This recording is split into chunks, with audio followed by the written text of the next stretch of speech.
कहानी की शुरुआत में हम एक ओल्ड स्पार्टन को देखते हैं जो नवजात बच्चों को मार रहा होता है क्योंकि उसे उसके मनपसंद का कोई भी बच्चा नहीं हो रहा था। दरअसल स्पार्टन को एक ऐसा बच्चा चाहिए जिसकी बॉडी सलमान खान की तरह हो और दाढ़ी पुष्पा की तरह, लेकिन उसके घर में पहले जो बच्चा पैदा होता है वो एक मेंढक की तरह दिखता है, इसीलिए स्पार्टन उसे फेंक देता है। दूसरा बच्चा दिखने में तो ठीक ठाक था लेकिन उसकी बॉडी जॉन इब्राहिम की तरह नहीं थी, इसीलिए ओल्ड स्पार्टन उस बच्चे को एक फैमिली को अडॉप्ट करवा देता है और तीसरा जो उसका बच्चा होता है उसे वो रख लेता है क्योंकि वो बच्चा सिक्स पैक और दाढ़ी लेकर पैदा हुआ था और उसके पास एक मस्क्यूलर बॉडी था। इसीलिए ओल्ड स्पार्टन उस बच्चे को एक्सेप्ट करता है और उस बच्चे का नाम रखता है लियोनिदास। अब ऐसे ही कुछ और साल गुजर जाता है और हम देखते हैं कि लियोनिदास को उसके ग्रैंड मदर युद्ध कला सिखा रहा होता है। इसी दौरान लियोनिदास उसके ग्रैंड मदर के जबड़े में एक पंच मारता है जिससे उसके ग्रैंड मदर के 32 दांत बाहर निकल जाता है। अब ऐसे ही फिर से कुछ और साल गुजर जाता है और हम देखते हैं कि लियोनिदास अभी काफी बड़ा हो चुका है लेकिन उसकी ट्रेनिंग अभी तक खत्म नहीं हुई। यहाँ पर उसको ट्रेन करने के लिए उसके ऊपर कोड़े बरसाया जाता है और उसके अखरोट में डॉग फूड लाकर उसे एक कुत्ते को खाने के लिए छोड़ दिया जाता है जो कि दिखने में काफी घिनौना है और इससे लियोनिदास को काफी दर्द भी होता है। इसके बाद अगले सीन में हम लियोनिदास को एक बर्फीले जगह पर देखते हैं जहाँ पर उसे उस जगह पर सर्वाइव करने के लिए ट्रेन किया जा रहा था। इसी दौरान उसे वहाँ पर एक KFC का बर्गर मिलता है लेकिन उसका स्वाद उसे अच्छा नहीं लगता, इसीलिए वो उसे फेंक देता है। तभी वहाँ पर एक पेंगुइन भी आ जाता है जो कि उस बर्फीले इलाके का सबसे खतरनाक पेंगुइन है और वो इंसानों को मारने में 2 मिनट का भी वक्त नहीं लगाता। लेकिन इस बार वो लियोनिदास के सामने आकर नाचने लगता है और इसी मौके का फायदा उठाकर लियोनिदास उसे जान से मार डालता है। इसके बाद लियोनिदास उस पेंगुइन की खाल को पहनकर महल में वापस आता है और उसे काफी अच्छी तरीके से महल में स्वागत किया जाता है। दरअसल लियोनिदास की ट्रेनिंग अभी खत्म हो चुका है और वो अभी स्पार्टन का राजा है। खैर इधर लियोनिदास को स्वागत करने के लिए मार्गो नाम की एक लड़की आती है और वो अपनी जवानी को भरपूर लियोनिदास को दिखाती है, जिसको देखकर लियोनिदास उसके प्यार में पागल हो जाता है और उसके साथ शादी करने के लिए उसे प्रपोज करता है। तभी हम देखते हैं कि मार्गो लियोनिदास के चेस्ट पर कुछ नंबर लिखती है जिसको देखकर लियोनिदास को कुछ भी आइडिया नहीं होता, इसीलिए वो मार्गो से इसके बारे में पूछता है और मार्गो से बताती है कि उसके प्राइवेट पार्ट में लगे हुए लॉक का पासवर्ड है, यानी वो लियोनिदास के साथ शादी करने के लिए और अपनी सील तुड़वाने के लिए राजी है। खैर इसके बाद फिर से सीन कुछ सालों के लिए शिफ्ट होता है और हम देखते हैं कि लियोनिदास की शादी हो चुका है और उसका एक बच्चा भी है। लियोनिदास उस बच्चे को भी खुद की तरह ही ट्रेन करता है जैसा कि उसके साथ बचपन में किया गया था। वहीं दूसरी तरफ मार्गो अपने बेटे और बाबू को फाइट करते हुए देख रही थी और इसका मजा ले रही थी। तभी वहाँ पर लियोनिदास का सेनापति जिसका नाम था केविन सॉर्बो लियोनिदास के पास आता है और उससे कहता है कि उनसे मिलने के लिए एक दूत आया है। अब लियोनिदास उस दूत से मिलने के लिए जाता है और उसको किस करके अपने देश में स्वागत करता है। वहीं दूसरी तरफ दूत को ये सब कुछ काफी अजीब लगता है और वो लियोनिदास से कहता है कि ये सब कुछ क्या घटिया मजाक है, जिसके जवाब में लियोनिदास कहता है कि उसके देश में सभी मर्द एक दूसरे को किस करके ही वेलकम करते हैं। साथ ही साथ वो ये भी कहता है कि वो लोग औरतों के साथ हाई फाई करके एक दूसरे को वेलकम करते हैं। अब ये सब कुछ देखकर वो दूत काफी परेशान हो जाता है और तभी वो देखता है कि मार्गो जो कि लियोनिदास की वाइफ है वो उसे काफी गंदे गंदे इशारे कर रही थी, जैसे कि वो उसका काला घोड़ा लेना चाहती है। खैर इसके बाद लियोनिदास उस दूत को पीट ऑफ डेथ यानी मौत के गुफा के पास लेकर जाता है और उससे पूछता है कि वो यहाँ पर किस लिए आया है, जिसके जवाब में वो कहता है कि उसे पारसी राजा जायरस ने भेजा है जो कि काफी शक्तिशाली है और वो इस दुनिया में राज करना चाहता है। इसीलिए वो चाहता है कि लियोनिदास बिना युद्ध करे ही हार मान ले जिससे वो उसके देश यानी स्पार्टन को कब्जा कर सके। साथ ही साथ वो ये भी कहता है कि राजा जायरस ने ये भी कहा है कि वो स्पार्टन की औरतों को काफी खुश रखेगा और उन्हें नाइकी शूज पहनाएगा। अब ये सब कुछ सुनने के बाद लियोनिदास उस दूत के ऊपर काफी गुस्सा होता है और अपने प्रजा की तरफ देखने लगता है। इसके बाद जब वो अपने हथियार को निकालकर उस दूत को मारने के लिए पीछे की तरफ देखता है तभी वो देखता है कि वो दूत मार्गो की दूध पी रहा था। अब ये सब कुछ देखने के बाद लियोनिदास उस दूत के ऊपर और भी ज्यादा गुस्सा हो जाता है और उसे लात मारकर पीट ऑफ डेथ यानी मौत की गुफा में फेंक देता है। इसके बाद लियोनिदास और कई सारे लोगों को उस मौत की गुफा में धकेल देता है जिसको वो पसंद नहीं करता था। इसी दौरान उसका सेनापति उसके पास आकर कहता है कि महाराज हमें युद्ध की परिणाम जानने के लिए प्रीफेक्ट के पास जाना चाहिए। दरअसल प्रीफेक्ट एक बदसूरत और श्रापित इंसान है जो भविष्य को देख सकता है, इसीलिए लियोनिदास उन प्रीफेक्ट के पास जाता है और उन्हें काफी सारे फेयर एंड लवली और फेस वॉश देकर उनसे युद्ध का परिणाम पूछता है, जिसके जवाब में उनमें से एक प्रीफेक्ट कहता है कि लियोनिदास अगर युद्ध में हिस्सा लेता है तो वो कुत्ते की मौत मारा जाएगा। अब ये सब कुछ सुनने के बाद लियोनिदास अपने महल पहुंचता है और कुछ सोच विचार करने लगता है। तभी उसको देखकर कुछ लड़कियां हंसने लगती है क्योंकि उसने नीचे कुछ भी पहना नहीं था। खैर इसके बाद वो मार्गो के पास जाता है और उससे कहता है कि युद्ध के बारे में सोचते हुए उसे नींद नहीं आ रहा है, जिसको सुनने के बाद मार्गो उससे कहती है कि कल तुम युद्ध में चले जाओगे और मुझे नहीं लगता कि तुम इस युद्ध को जीतकर घर वापस आ सकते हो, इसलिए आज रात तुम मेरे साथ जो मर्जी कर सकते हो।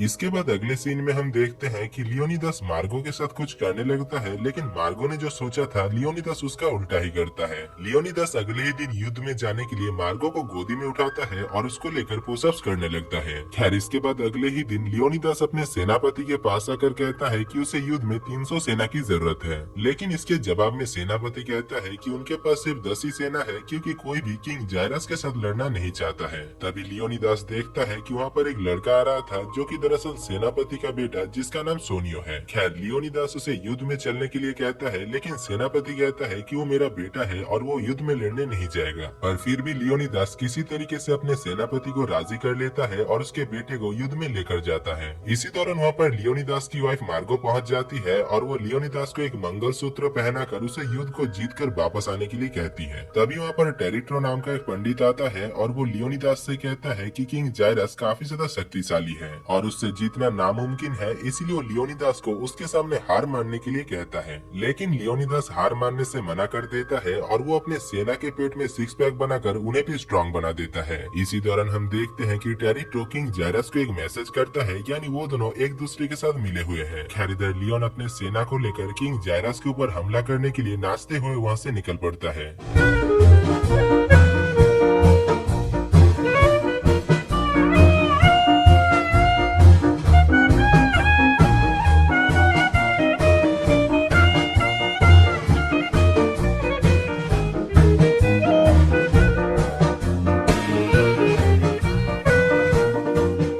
इसी दौरान हम देखते हैं कि उनको कोई फॉलो भी कर रहा था जिसका चेहरा हमें नहीं दिखाया जाता। इधर लियोनिदास अपने सेना को लेकर एक पहाड़ के पास पहुंचता है और वहाँ पर फ्रूटी और कोल्ड ड्रिंक्स पीने लगता है। तभी वहाँ पर वो लड़की पहुंच जाती है जो उनको फॉलो कर रही थी। दरअसल वो लड़की पेरिस हिल्टन है जो कि स्पार्टन की ही एक नागरिक है, लेकिन क्योंकि उसकी बॉडी की स्ट्रक्चर ठीक ठाक नहीं है इसीलिए उसे स्पार्टन से निकाल दिया गया है, क्योंकि स्पार्टन में सिर्फ उन्हीं लोगों को ही रखा जाता है जो कि फिजिकली स्ट्रांग हो। खैर वो लड़की अपने हक के लिए लियोनिदास के साथ लड़ने लगती है और तभी अपने सील को ऊपर की तरफ फेंकती है जो कि उसके सर पर आकर गिरता है और वो वहीं पर ही बेहोश हो जाता है। इसी बीच वहाँ पर पार्सियन सेना भी पहुँच जाता है और पार्सियन सेनापति लियोनिदास को हार मानने के लिए कहता है, लेकिन लियोनिदास बिना युद्ध करे हार मानने से मना कर देता है। और तभी हम देखते हैं कि लियोनिदास का एक सेना उन पार्सियन सेना के ऊपर हमला करता है, लेकिन वो एक पत्थर के ऊपर से इतनी जोर से छलांग मारता है कि वो एक पहाड़ के ऊपर जाकर लटक जाता है। इसके बाद वहाँ पर असली युद्ध शुरू होता है और यहाँ पर हम देखते हैं कि वहाँ पर कोई युद्ध नहीं बल्कि डांसिंग कंपटीशन हो रहा था। दरअसल वो लोग बिना खून खराबा किए ही डांसिंग कंपटीशन के द्वारा युद्ध का नतीजा फैसला करने वाले थे। इसीलिए पार्सियन और स्पार्टन दोनों देश की ही सेना इस डांस कंपटीशन में भाग लेते हैं और स्पार्टन इस डांस कंपटीशन को काफी अच्छी तरीके से जीत लेता है, जिस वजह से वो लोग पार्सियन सेना को बहुत ही बुरी तरीके से मार डालते हैं। दूसरी तरफ हम महल में मार्गो को देखते हैं जो कि स्पा ले रही थी और तभी वहाँ पर एक लॉयलिस्ट आता है जो कि उसे हवस के नजर से देखने लगता है। साथ ही साथ वो ये भी कहता है कि उसका पति यानी लियोनिदास को और भी ज्यादा सेना की जरूरत है किंग जायरस के देश में हमला करने के लिए। अब ये सब कुछ सुनने के बाद मार्गो कहता है कि उसे लग रहा था कि लियोनिदास मर चुका है, इसीलिए उसने टिंडर और शादी.com में अपने प्रोफाइल को रजिस्टर कर लिया है और वहाँ से उसे काफी शादी के ऑफर्स आ रहे हैं। तभी हम एक वर्कर को देखते हैं जो कि एक वैक्यूम क्लीनर से उस महल को साफ कर रहा होता है, जिसको देखकर मार्गो से इशारा करती है और यहाँ पर हमें पता चलता है कि वो मार्गो की सूखी बंजर जमीन में घास उगाने का भी काम करता है। खैर वो लॉयलिस्ट मार्गो से कहता है कि लियोनिदास अगर इस युद्ध को हार गया तो उसका पूरा साम्राज्य पारसी राजा किंग जायरस का हो जाएगा। साथ ही साथ वो ये भी कहता है कि किंग जायरस मार्गो के ऊपर भी कब्जा कर सकता है और उसके गोदाम में अपना सामान रख सकता है, जिसको सुनने के बाद मार्गो लॉयलिस्ट को एक सभा बैठाने के लिए कहती है। दूसरी तरफ हम लियोनिदास को देखते हैं जिसके पास किंग जायरस आता है जो कि दिखने में काफी घटिया था और वहाँ पर पहुंचकर वो काफी घटिया हरकतें भी करने लगता है। इसी बीच जब वो अपने रथ से नीचे उतर रहा होता है तभी वो गिर जाता है, जिस वजह से वो अपने एक सेना को जान से मार डालता है, जिसको देखकर हमें पता चलता है कि किंग जायरस काफी ज्यादा खतरनाक राजा है। खैर किंग जायरस लियोनिदास को लड़की और दारू की लालच देकर उसे इस युद्ध में हार मानने के लिए कहता है, लेकिन लियोनिदास हार मानने से मना कर देता है, जिस वजह से किंग जायरस अपने एक औरत सेना को उस मोटे आदमी के पास भेजता है और वो औरत उस मोटे आदमी के ऊपर हमला करके उसके दोनों आंखों को ही नोच लेती है।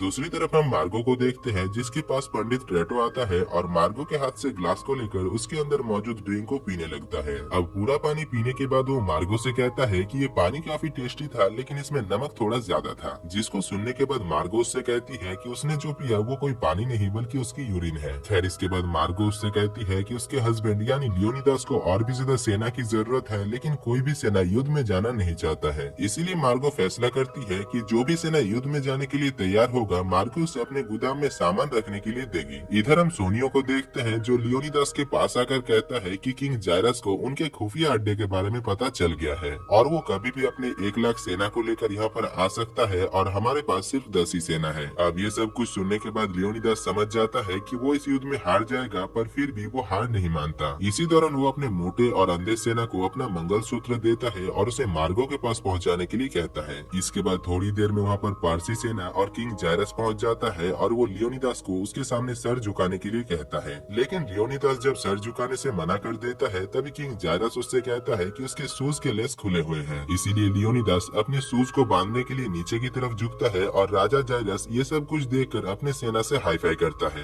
क्योंकि उसने लियोनिदास को उसके सामने झुका दिया है। इधर लियोनिदास और उसका सेना भी किंग जायरस के ऊपर हंसने लगता है, क्योंकि स्पार्टन में सिर्फ लड़कियां ही हाई फाई करते हैं। खैर अपने ऊपर हंसते हुए देखकर किंग जायरस काफी गुस्सा हो जाता है और वो कॉल करके अपने 1 लाख सेना को बुलाने लगता है। दूसरी तरफ हम मार्गो को देखते हैं जो सभी सेना के पास आकर उन्हें अपना सामान दिखाता है और उन्हें युद्ध में जाने के लिए राजी करता है। इधर हम स्पार्टन को देखते हैं जो पार्शियन सेना के ऊपर हमला करता है और एक एक करके पार्शियन सेना को मारने लगता है। इसी बीच हम देखते हैं कि राजा जायरस स्पार्टन सेनापति के ऊपर एक भाला फेंकता है, जिससे वो वहीं पर ही मारा जाता है। थोड़ी देर बाद लियोनिदास जब देखता है कि उसका सेनापति मर चुका है, तभी वो किंग जायरस के ऊपर काफी ज्यादा गुस्सा हो जाता है और अपने हाथ में 2 गन लेकर GTA 5 खेलने लगता है। दूसरी तरफ किंग जायरस अपने कार को आयरन मैन की तरह एक रोबोट में बदल देता है और स्पार्टन के ऊपर गिर जाता है, जिसमें स्पार्टन के सभी सेना और लियोनिदास भी मारा जाता है। और यहाँ पर हम देखते हैं कि लियोनिदास मरते हुए भी हंसी रहा था। खैर इसके बाद मूवी के आखिर में हम उस अंधे सेना को देखते हैं जो किसी तरीके से मार्गो के पास पहुँच जाता है, और क्योंकि वो अंधा है इसलिए वो मार्गो को टच करके देखता है और उसे पता चल जाता है कि यही महारानी है। इसके बाद वो उसे वो मंगलसूत्र देता है जो कि लियोनिदास ने मार्गो को देने के लिए कहा था। और दोस्तों इसी के साथ ही ये मूवी खत्म हो जाती है। तो दोस्तों अगर आपको इस मूवी की कहानी और मेरा काम पसंद आया है तो वीडियो को दिल से एक लाइक कर देना और चैनल को सब्सक्राइब करके बेल आइकन प्रेस कर लेना, ताकि आपको वीडियोस की नोटिफिकेशन और मुझे वीडियो बनाने की मोटिवेशन मिलता रहे। बाकी मैं मिलता हूँ आपसे अगली ही वीडियो में, तब तक के लिए जय हिंद।